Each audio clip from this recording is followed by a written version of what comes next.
আমার শরীরটাও ভালো নয়। যে অসুস্থতা আমি ভুগছি, ডাক্তারদের পরামর্শ হলো এই অসুখ হলে হাসপাতাল থেকে ছাড়া পাওয়ার পরে লাগাতার 1 মাস বিশ্রাম নিতে হয়।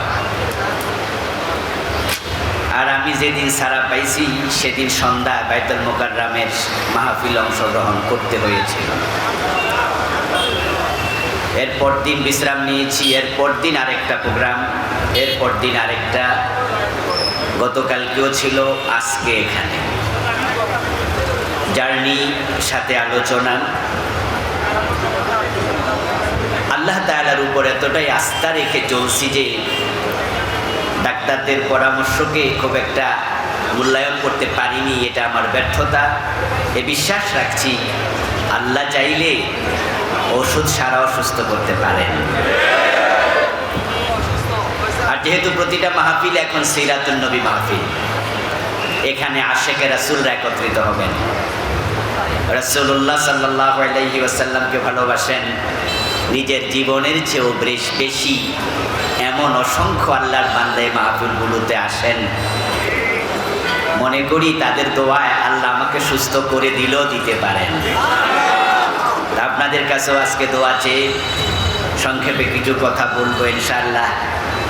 আল্লাহ তাআলা যতদিন আমাকে বাঁচিয়ে রাখেন, আল্লাহ যেন কোরআনের কথা বলার মতো যতটুকু সুস্থতা, আল্লাহ যেন আমাকে মৃত্যু পর্যন্ত তা দান করেন। আর যেদিন চলে যাব আল্লাহ যেন শাহাদাতের মৃত্যু আমাকে নসিব করেন। আল্লাহুম্মা আমিন। আল্লাহ তাআলার পবিত্র দরবারে লাখো কোটি শুকরিয়া জ্ঞাপন করছে যে মহান মনিব অত্যন্ত মেহেরবানি করে কোরআনের আহ্বানে, কোরআনের এই ময়দানে আমাদের সকলকে হাজির হওয়ার তৌফিক দিলেন। কৃতজ্ঞতা তাকে জানাই যিনি দয়া করে আমাদেরকে সুস্থ রাখলেন, পবিত্র কোরআনের কথা বলার মতো, মানার মতো মন মানসিকতা দিলেন। দীর্ঘ 15 বছর পরে তার তাকবীর ধ্বনি বিনা হেজিটেশন নিয়ে মন খুলে দেওয়ার মতো পরিবেশ যে আল্লাহ দয়া করে আমাদেরকে দিলেন। আলোচনা শুরুতে মন প্রাণ উজাড় করে অন্তরের সবটুকুন শ্রদ্ধা এবং ভালোবাসা দিয়ে আমাদের সে মনিব আল্লাহ তাআলাকে শুকরিয়া জানাই, কৃতজ্ঞতা জানাই। সবাই মিলে জোরে জোরে একবার কালিমাতুশ শুকর পড়ি, আলহামদুলিল্লাহ।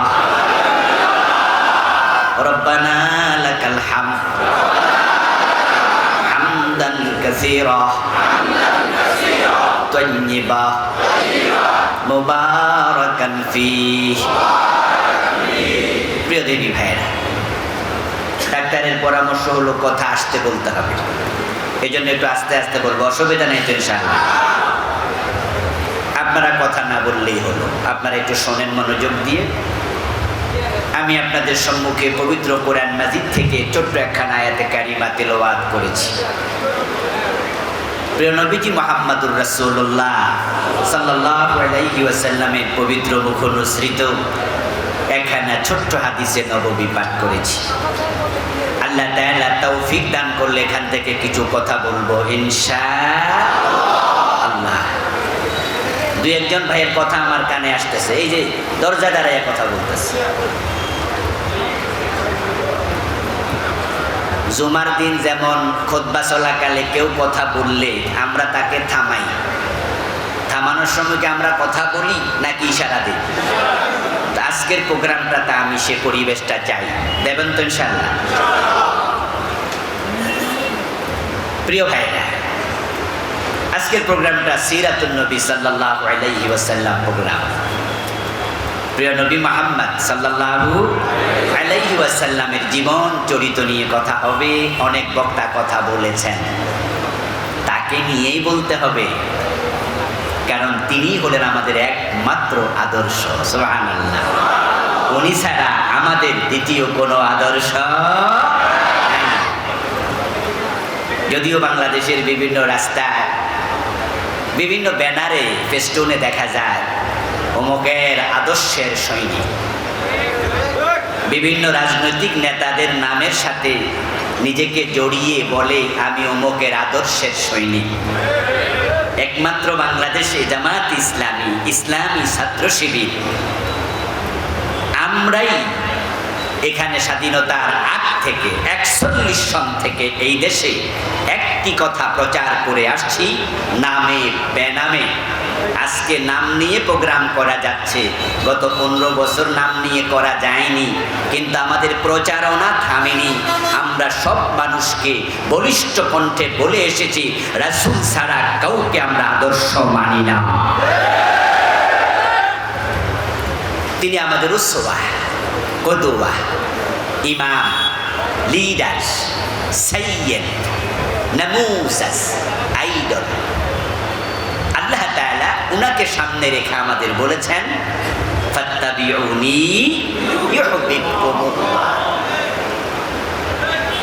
হে নবী, আপনি বলে দেন, কুল ইন কুনতুম তুহিব্বুনাল্লাহ, আপনি বলুন তোমরা যদি আল্লাহকে ভালোবাসতে চাও, ফাত্তাবিউনি, আমি নবীকে অনুসরণ করো, আমাকে আদর্শ মানো, ইউহিব্বুকুমুল্লাহ। এবার আল্লাহ বলছেন যারা নবীকে অনুসরণ করবে, উনাকেই জীবনের মডেল বানাবে, আল্লাহ বলেন আমি নিজে তাদেরকে ভালোবাসি। সুবহানাল্লাহ।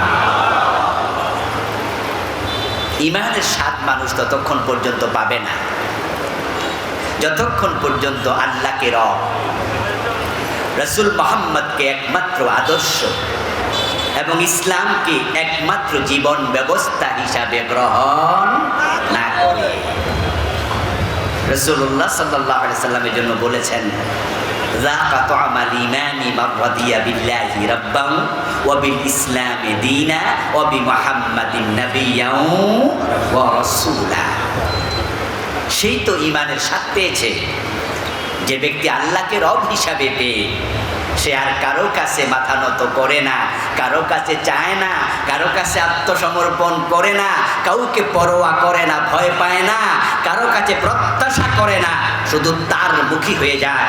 আলহামদুলিল্লাহ, আমরা দেখেছি এই চিন্তার উপরে বাংলাদেশ জামাত ইসলামী এত শক্তিশালীভাবে প্রতিষ্ঠিত যে তাদেরকে জেল, জুলম, অত্যাচার, ফাঁসির রশি দেখাইয়া আল্লাহর উপর তাওয়াক্কুল থেকে এক চুল পরিমাণ সরাতে পারে নাই।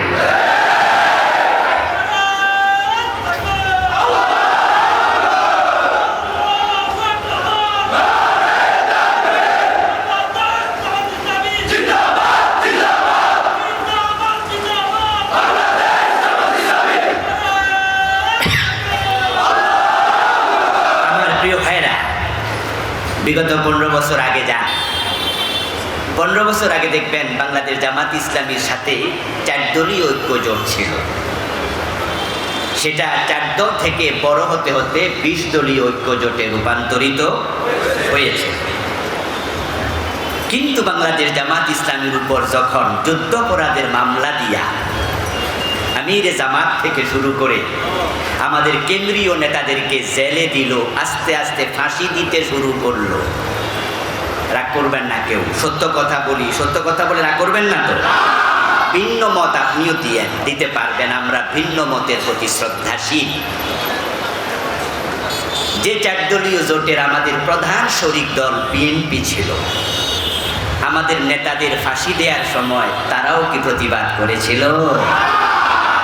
তারাও আস্তে করে আমাদের থেকে একটু পাশ কেটে ফেলেছে। 20 দলীয় জোটের 19 দলই আমাদেরকে আস্তে আস্তে করে ফেলে চলে গেল, আমরা একা হয়ে গেলাম। আমাদের নেতাদেরকে একাধারে ফাঁসি দিল। আল্লামা সাইদি রাহিমাহুল্লাহ মৃত্যুর ঘোষণার দিন, ফাঁসির ঘোষণার দিন আমাদের 100 কম বেশি লোককে শহীদ করে ফেলল এবং শুধুমাত্র ইসলামী ছাত্র শিবির করে সন্দেহ করে আবরারের মতো অসংখ্যকে পিটাইয়া সাপের মতো শহীদ করে দিল। আমাদের পক্ষে দাঁড়িয়ে কথা বলার মতো কেউ তখন মনে হয়েছিল যেন জামাত এবং শিবির এই নাম কারো সাথে থাকলে তাকে হত্যা করলে কোনো অসুবিধাই নাই। আমাদেরকে সাইকোলজিক্যালি সাব হিউম্যান বানিয়ে ফেলেছিল। ফিলিস্তিনে ইহুদিরা বসবাস করে, ইসরায়েল ফিলিস্তিন একাকার, পশ্চিম দিক গাজা সবটা নিয়ন্ত্রণ করছে ইসরায়েলের ইহুদি পুলিশ বাহিনী, সেনাবাহিনী। ফিলিস্তিনের আলাদা কোনো সেনাবাহিনী নাই। ওই ইহুদিরা তাদের স্কুলে পাঠ্যপুস্তকে মুসলমানদেরকে সাব হিউম্যান হিসাবে তারা ট্রিট করে। ইহুদিরা তাদের বাচ্চাদেরকে বুঝায় এই ভূখণ্ডে মুসলিম নামক যারা আছে তারা পূর্ণাঙ্গ মানুষ না, তারা হলো আধা মানুষ, তাই ওদেরকে গুলি করে মারলে কোনো অসুবিধা নাই। এই জন্য ইহুদিরা যুগের পর যুগ তারা ফিলিস্তিনের মুসলমানদের উপর জুলম নির্যাতন করছে। ঠিক বাংলাদেশও অবস্থা এমন পর্যায়ে চলে গিয়েছিল, শিবিরের কাউকে মারলে মামলা নেয়ার মতো অবস্থাও। শিবির মারছে, ও তাই নাকি? বলে হ্যাঁ, ঠিক আছে। শিবির করো কেন? মারবি। জামাত করো কেন? মারবি। জামাত এবং শিবিরের রক্ত মনে হয় যেন বৈধ, হালাল হয়ে গিয়েছিল, এবং আমরা এতটাই একা হয়ে গিয়েছিলাম আমাদের পক্ষে কথা বলার মতো বন্ধু বান্ধব। এবার আপনাদের কাছে আমি প্রশ্ন রাখবো, আচ্ছা ওই অবস্থায়ও কি বাংলাদেশ জামাত ইসলামীর নেতার আল্লাহর উপর ভরসা হারিয়েছে?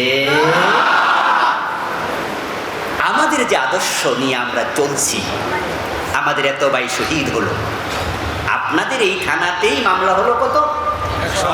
108। প্রিয় ভাই, এখানে যারা পারিবারিক কারণে, ব্যক্তিগত কারণে এক দুইটা মামলার আসামি, তারাই বুঝবেন একটা দুইটা মামলার আসামি হলেই কিন্তু মাথা টেনশন থাকে, ঘুম হয় না। এক দুইটা মামলায় জেল খাটলে পরিবারটা শূন্যে সারা হয়ে যায়। সেখানে 10টা, 20টা, 30টা, 50টা মামলা একজনের বিরুদ্ধে, এমন নেতা কর্মী শিবির জামাতে আছে না নাই? আচ্ছা, এত মামলার পরেও এই লোকগুলো আদর্শ থেকে কি এক চুল পরিমাণ সরেছে? মান রাদিয়া বিল্লাহি রাব্বা ওয়া বিল ইসলামি দীনা ওয়া বিমুহাম্মাদিন নাবিয়্যাও ওয়া রাসূলা। এটা আমাদের মটো, এটা আমাদের থিওরি, এটা আমাদের জীবনের উপাদান, এটা আমাদের পাথেয়। প্রিয় নবীজি বলছেন যাকাত আমাল ঈমান, ঈমানের স্বাদ সে পেয়েছে যে আল্লাহকে রব হিসাবে পাওয়ার পরে আর কোন রব খোঁজে না, কারো কাছে মাথা নত করে না। আচ্ছা, আমাদের যে সমস্ত নেতাদের শহীদ হলো, ফাঁসি হলো, শহীদ করা হলো, ওনারা যদি জেলখানায় গোপন আতাত করতেন, আল্লামা সাইদি রাহেমাহুল্লাহর কাছে তো প্রস্তাবই দেওয়া হয়েছে। ওনার পরিবারের সাথে আমার সম্পর্কটা আলহামদুলিল্লাহ খুবই ভালো। এই জন্য জেলখানাতে আল্লামা সাইদিকে দেখার জন্য আমি গিয়েছি, অন্য কাউকে নেওয়া হয় না, জেল কোডে নাই, সিস্টেমে নাই। কিন্তু তার পরিবারের সদস্যরা, তার সন্তান শামীম সাইদি, মাসুদ সাইদি হাফেজাহুমাল্লাহ আমাকে এতটাই ভালোবাসেন, বললো ভাই আপনি চলেন। আমি তার সন্তানদের মুখে শুনেছি মিন্টো রোডে গোয়েন্দারা আমাদের শামীম সাইদি ভাইকে ডাকে নিয়েছে, ওস্তাদ আল্লামা কামালউদ্দিন জাফরি হাফেজাহুল্লাহকে ডেকে নিয়েছে, আল্লামা সাইদিকে সেখানে হাজির করেছে। তারপরে সেখানে গোয়েন্দা বিভাগের বড় অফিসাররা ওনাদের কাছে প্রস্তাব দিল যে সাইদি সাহেবকে অনেক বুঝাইছি, উনি কথা শোনে না, আপনারা একটু বুঝান যে উনি যদি জামাত ইসলাম থেকে সরে আসে তাইলে আমরা উনাকে কালকেই ছেড়ে দেব, উনি আলাদা দল করুক। উনার মতো এত বড় যোগ্য মানুষ তো জামাতে থাইকা জেলখানায় পৌঁছে ফাঁসি রশিতে ঝুলা দরকার নাই। আর আমরা যে প্রস্তাবটা দিচ্ছি গোয়েন্দা বিভাগের, আমি অমক তমক, এই প্রস্তাব কিন্তু আমার না, এটা উপর থেকে নাজিল হয়েছে। আল্লামা সাইদি রাহমাহুল্লাহর কাছে এই প্রস্তাব পৌঁছাবেন। শামীম সাইদি ভাই আমাকে বললেন, আমি তখন গোয়েন্দাদেরকে বললাম, আব্বাজানকে এই কথা বলার সাহস আমি শামীমের।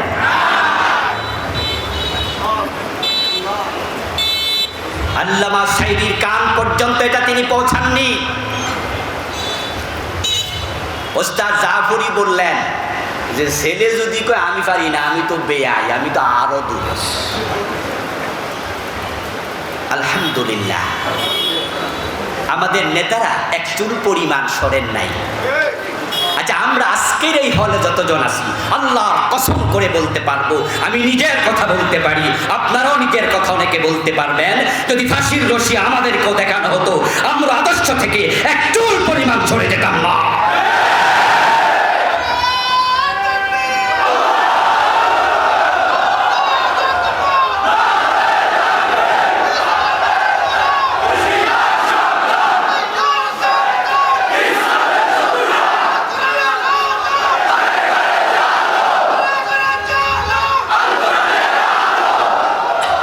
আমার প্রিয় ভাই, আমাদের ভরসা কার উপর? কার উপর? হ্যাঁ, আল্লাহ তাআলা এই জন্যই বলছেন, ওয়া মান ইয়াতাওয়াক্কাল আলাল্লাহি ফাহুয়া হাসবুহু। যে ব্যক্তি আল্লাহর উপর ভরসা করে তার জন্য যথেষ্ট হয়ে যান কে? কোরআন মাজিদে আল্লাহ তাআলা বিভিন্ন নবীর উম্মতকে ডেকে ডেকে বলেছেন, ধৈর্য ধরো, ধৈর্য ধরো, ধৈর্য ধরো। এবং তিনি সুসংবাদ দিয়েছেন, ইন্নাল্লাহা মা'আস সাবিরিন। ধৈর্যশীলদের সাথে আছেন কে? কোরআনে আল্লাহ তাআলা মাজলুমদের পক্ষ নিয়ে বলেছেন, ইন্নাহু লা ইফলিহুজ জালিমুন। ইন্না শব্দের অর্থ কি? আলেম ওলামা ভাইয়েরা সবাই জানেন, জেনারেল ভাইয়েরা ওইগুলা জানেন। আল্লাহ বলছে, ইন্নাহু লা ইফলিহুজ জালিমুন। যারা জালেম হয়, যারা তোমাদের ফাঁসি দেয়, বিনা দোষে জেল দেয়, তোমাদের ধৈরা সাপের মতো পিটায় মাইরা ফেলে, তোমরা নারী তাকবীর আওয়াজ দিয়েছো, একসাথে 7 জনকে গুলি করে মেরে ফেলে, তোমরা শুনে রাখো, আমি আল্লাহ বলছি, জালেমরা কখনো সফল হবে না। আল্লাহর কথা কত সত্য, আল্লাহর কথা কত সত্য। যারা 15টা বছর এই দেশটার 56,000 বর্গ কিলোমিটারকে কারাগার বানিয়ে দিয়েছিল, পুরা বাংলাদেশটাকে তারা শ্মশান বানিয়ে দিয়েছিল, সত্যের কণ্ঠকে তারা রুদ্ধ করে ফেলেছিল, আমাদের কণ্ঠকে স্তব্ধ করে দিয়েছিল। আমরা নিজের পরিচয়টুকু পর্যন্ত দিতে পারিনি। যারা চকিদার থেকে সেনাপ্রধান পর্যন্ত নিজের লোকদেরকে দিয়ে রাষ্ট্রের কাঠামো সাজিয়েছে, যাদের প্রতিটা সেক্টরে নিজের লোক বসিয়েছে, আমরা কি দেখলাম? 5ই আগস্টের বিপ্লবে এমন ভাবে পালিয়েছে, রান্না করা ভাত খেয়ে পর্যন্ত যেতে পারে না।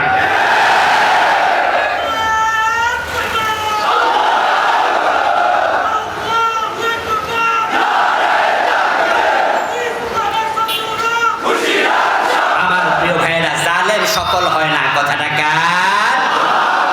এই কথার সাথে তাদের কাজ, তাদের বর্তমান পরিবেশ মিলছে কিনা? যেটা আমরা দেখলাম, এটা কিন্তু আমরা করিনি। 5ই আগস্টের বিপ্লব, জুলাই বিপ্লব কিন্তু আপনারা করেননি, মনে রাখবেন ভালো করে। আমি একাধিক জায়গায় কথাগুলো বলেছি, আজকেও বলছি, এই কাজ করিয়েছেন সরাসরি আরশের মালিক আল্লাহ। দলিল আল্লাহর কোরআনের আয়াত। আমি কোরআন থেকে আপনাদের দলিল দিচ্ছি। একটি আয়াতে কারিমা আগস্ট বিপ্লবের সাথে 100% মিলেছে, 100। কিছুক্ষণ আগে আমি আমির সাহেবের কাছে ঘরে এই আয়াত পড়ে শুনেছি 3-4 জন। কত জায়গায় শুনাইছি, আমি আপনাদেরও শোনাচ্ছি। আল্লাহ তাআলা বলছেন, ফালাম্মা নাসু মা যুকিরু বিহি ফাতাহনা আলাইহিম আবওয়াবা কুল্লি শাই। ফালাম্মা, অতঃপর যখন, নাসু, তারা ভুলে গেল, মা যুকিরু বিহি, তাদেরকে যে নসিহত করা হয়েছিল, যে নির্দেশ দেয়া হয়েছিল, আমার নির্দেশনা যখন তারা ভুলে গেল, ফাতাহনা আলাইহিম আবওয়াবা কুল্লি শাই, তখন আমি আল্লাহ তাদেরকে নেয়ামত আরো বাড়াইয়া দিলাম। ক্ষমতা দেওয়ার পরে আল্লাহ বলে তোমরা ন্যায় ইনসাফ কায়েম করো, ঠিক না? কোরআনে বিভিন্ন জায়গায় আছে ইনসাফ কায়েম করো, আদল কায়েম করো, এটা করো ওটা করো, চোর ধরে হাত কাটো, ডাকাত ধরে শুলে দাও। ক্ষমতা পাইলে আল্লাযীনা ইম্মাক্কান্নাহুম ফিল আরদি আকামুস সালাহ ওয়া আতাউজ যাকাত ওয়া আমারু বিল মা'রুফ ওয়া নাহাউ আনিল মুনকার। তোমরা নামাজ কায়েম করো, তোমরা অন্যায় প্রতিবাদ করো, যাদেরকে আমি ক্ষমতা দেই তোমরা সৎ কাজের আদেশ করো, অসৎ কাজে বাধা দাও। আল্লাহ বলে আমি নসিহা করেছি, কিন্তু কিছু লোক ক্ষমতা পেয়ে আমার নসিহত স্মরণ আর রাখলো না, তারা ভুলে গেল। ভুলে যাওয়ার পরে আমি আল্লাহ তাদেরকে ক্ষমতা আরো বাড়াইয়া দিলাম, নেয়ামত আরো বাড়াই দিলাম, আকাম টুকাম যেন আরো বেশি করতে পারে। ঠিকই আমাদের আমির সাহেব বলেছেন 28শে অক্টোবরে লগি বৈঠার ঘটনার পরে মানুষের উপর নৃত্য করে তারা তখন ক্ষমতায় আসলো। ক্ষমতায় আসার পরে 5 বছর আমাদের উপর আরো জুলুম চালালো, পুরা জাতির উপরে চালাইল। খালেদা জিয়ার মতো একজন সিনিয়র নাগরিক, এদেশের 3বারের সাবেক প্রধানমন্ত্রী, ওনার স্বামীর বাড়ি থেকে পর্যন্ত ওনাকে বের করে দিল। আচ্ছা আমার প্রিয় ভাইয়েরা, আপনারাই বলুন তো, একটু বিবেকটা কাজে লাগান তো। আচ্ছা খালেদা জিয়া যে বাসভবনটা ছিল, ধরে নিলাম এটা দেশের জায়গা, আওয়ামী লীগের কথাই ঠিক, এটা সরকারি জায়গা, ধরে নিলাম। আচ্ছা এই সরকারি জায়গাটা থেকে বের করে দিয়া এখানে আরেকটা বাড়ি বানাতে হবে, দেশে কি জায়গার অভাব পড়ছে? আচ্ছা ঢাকা শহরে খোলামেলা মাঠ এখনো আছে না? কিন্তু দেখেন হিংসা কাকে বলে। প্রধানমন্ত্রী সাবেক এবং বয়সে এই প্রধানমন্ত্রী সে 1 বা 2 বছরের সিনিয়র, বাড়ি থেকে বের করে দিল, কাঁদতে কাঁদতে বের হলেন। আমাদের নেতাদেরকে ধরে ফাঁসি দিয়ে দিল, হাজার হাজার মামলা ঠুকে দিল, 5 বছরের জুলুম আকাশ পরিমাণ উঁচু হয়ে গেল। আমরা ভাবছি পরের বার এবার মনে একটা পরিবর্তন হবে। আল্লাহ বলে না, ফাতাহনা আলাইহিম আবওয়াবা কুল্লি শাই, আমি নেয়ামতের দরজা আরো খুলে দিলাম। আবার পাস, পরের 5 বছরে আরো জুলুম, আরো জুলুম, আরো জুলুম। অলরেডি এবার ফাঁসি দেয়া অনেকেরই শেষ, নতুন নতুন জুলুম। আমরা ভাবছি এবার মনে একটা পরিবর্তন হবে। আল্লাহ বলে না, ফাতাহনা আলাইহিম আবওয়াবা কুল্লি শাই, আমি দরজা এখনো বন্ধ করি নাই, নেয়ামতের দরজা আরো খুলে দিলাম। আবার ক্ষমতায় আসলো, 15 বছর চলে গেল। আমাদের এক নেতা তো বললেনি আন্দোলন আন্দোলন, কই এবছর না সে বছর মানুষ বাঁচে, বলছে কিনা, বলছে কিনা? তিনি তিরস্কার করছিলেন, তিনি তিরস্কার করছিলেন যে না, আমাদেরকে তোমরা সরাতে পারবা না। প্ল্যান ঘোষণা করলো 2041, 241। কথা কিন্তু বোঝেন এই আয়াত কিভাবে মিলে। ওরা যখন সীমালঙ্ঘন করলো নিয়ামত পেয়ে, হাত্তা ইদা ফারিহু বিমা উতু আখাযনাহুম বাগতাতান ফাইদা হুম মুবসিলুন। এবার আল্লাহ বলছে যখন তারা আমার নিয়ামত পাইয়া সীমালঙ্ঘন করতে থাকলো, আখাযনাহুম বাগতাতান, শব্দ দেখেন, আমি তাদেরকে হঠাৎ করে ধরেছি, হঠাৎ, ভাবতে পারিনি।